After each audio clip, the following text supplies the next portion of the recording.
The 4 steps that I use to having zero jet lag returning from Australia.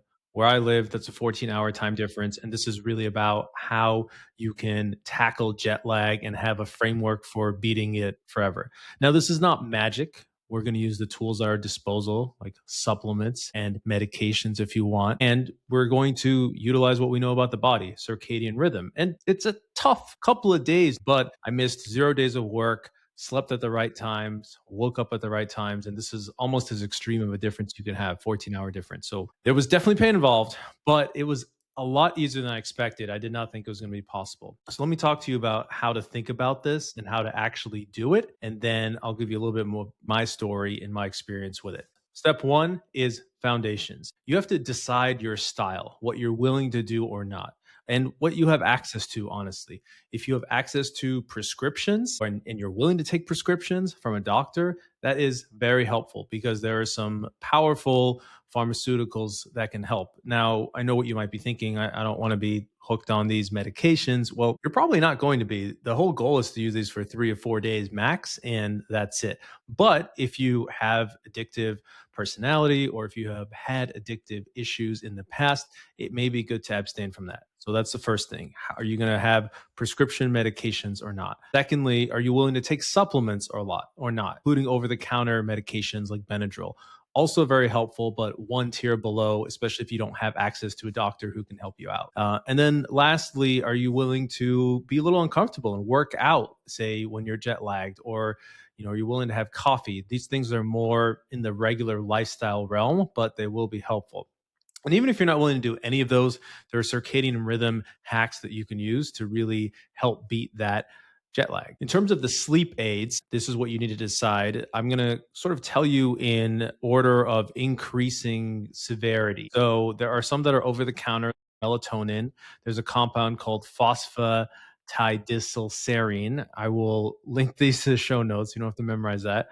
There's also magnesium, in particular, magnesium glycinate and magnesium threonate people like to use. And then there's ashwagandha, which is another supplement. All of those will help you feel sleepy and help you get to sleep at the right time. If you want to take it a notch higher, there are over the counter medications like Benadryl and doxalamine that are essentially going to make you feel groggy and sleepy, although you may not feel 100% the next day.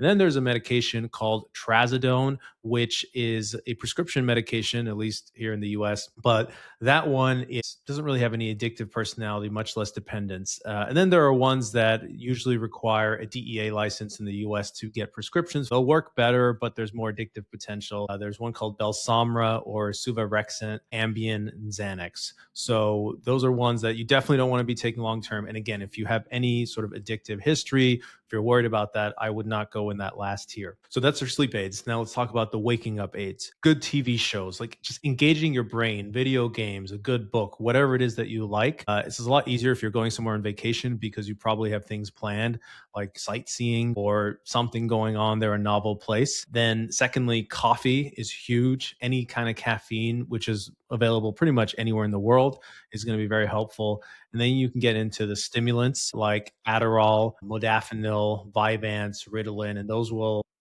definitely work. And they're not necessarily good things, as I found out from my experience, but I do think it's worth taking a look at and checking out. So decide your style, think about what sleep aids you want, and then what wake aids. That's step one, the foundation. Next is before your trip, before you even have a trip planned, you want to test these things out.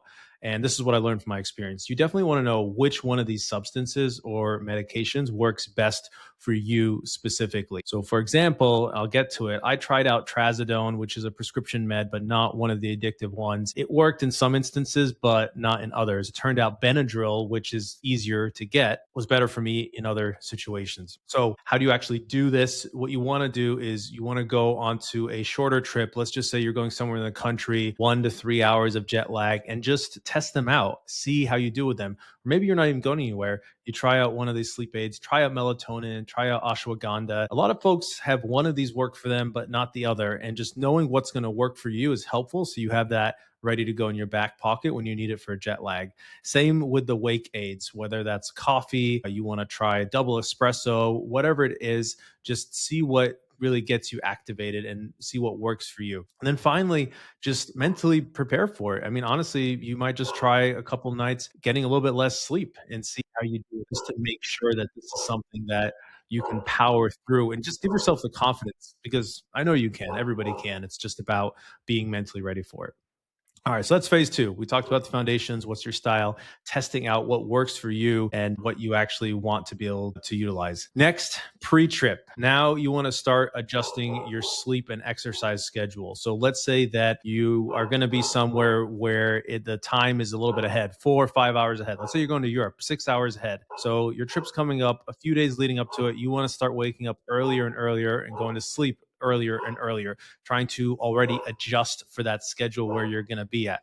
Now, this can be a little bit difficult to do at times, so you may not always be able to do that with your schedule, but you want to try your best to do that. Then you're going to want to plan out the times in flight when you need to be awake and asleep, and plan out your meals. This is really important because your meals will help set your circadian rhythm. So now in the middle of the flight, you might say, okay, I'm going to sleep for 6 hours. And if I'm not sleepy, I'm going to try out one of my sleep aids so I can actually get to bed.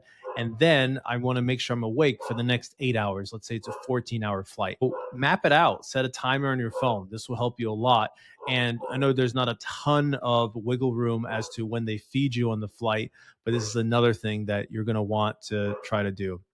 And then finally, dial in your behavioral modifications. Like, part of your plan is exercising, then make sure you have that exercise planned out. Make sure I got my running shoes and this is where I'm going to be going. Just a little bit of planning, won't be as much as you think, can go a long way. The reason I think a lot about jet lag is I'm paying a lot of money to go somewhere on vacation, or maybe I'm going there for a business trip. I want to make sure that everything is as optimized as possible. I don't want to be super sleepy and dragging.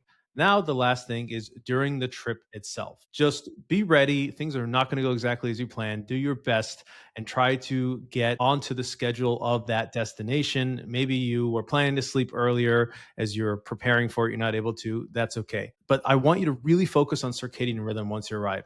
Get outside, get that morning light. If you could exercise outside in the morning, do that, and time your dinners so that you'll get sleepy at the right time. All of these things will help, and will utilize those medications that you are wanting to use, or supplements, or both the stimulants and the sleeping pills, or the sleeping aids.